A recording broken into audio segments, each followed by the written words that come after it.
I'd love to hear your perspective on a topic that I think is very relevant right now, and you've mentioned as well. Obviously, nowadays there's so much scrutiny with social media when it comes to, bands replacing members and having new faces, with Linkin Park and, all those stuff. Right. And from your perspective, being an artist that has experienced that and, probably seen so many comments of just random people and just hating on someone stepping on the shoes of something that, is familiar with them. What are the emotions that are going through and how do you deal with that?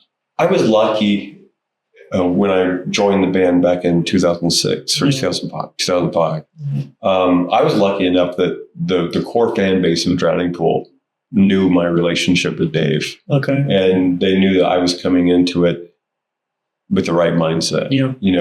Those are shoes that I could never and will never be able to fill. Yeah. Nor do I want to even try. Yeah. It's a matter of just being comfortable with the reality that you just need to bring a good pair of your own shoes. You can't fill those. You just need to bring your own pair. As far as social media goes, social media is a disgusting beast. Mm. It is.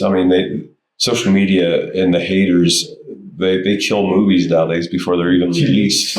And so, regretfully, there's so much negativity in the world, and social media seems to be the breeding ground of where people can lash out all of their insecurity, their own issues in their own life that they have to hate on something else. Yeah. And but I relate it to exactly what I was saying earlier, as far as to expect a band to give up, to quit, because they've lost a member.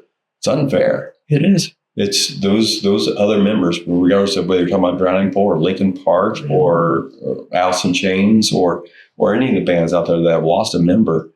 That member wasn't the only person that bled, sweat, and cried to get where they were. Yeah. And so to expect the other 3 or 4 or however many members there are in the band, to expect them to just take their years of work and their own sacrifice, and just throw that to the side because they had this tremendous loss, is unbelievably unfair when you really think about it. It's all egoistical as well, because people are against these sorts of moves just because they're against the idea of perceiving something that they're not familiar with and they don't understand. Yeah. Which I think it's, to your point, to require for such creative people such as the other band members just to neglect and to abandon everything they've worked for is just...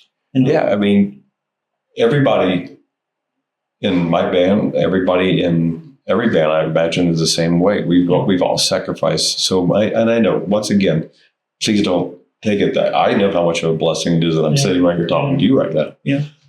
It is. I could be selling shoes. I could be doing a lot. I could be losing more fingers at a cabinetry. There's a lot of things that I could be doing that would be crushing me because I've always been of that musician mindset. I've always had a lot in me that I need to get out somehow. And I've been lucky enough to be able to do that music to where if I had to do something else, it would be... Yeah, I completely lost track of the question now. That's fine. You completely answered it anyway. But that's fine. Yeah.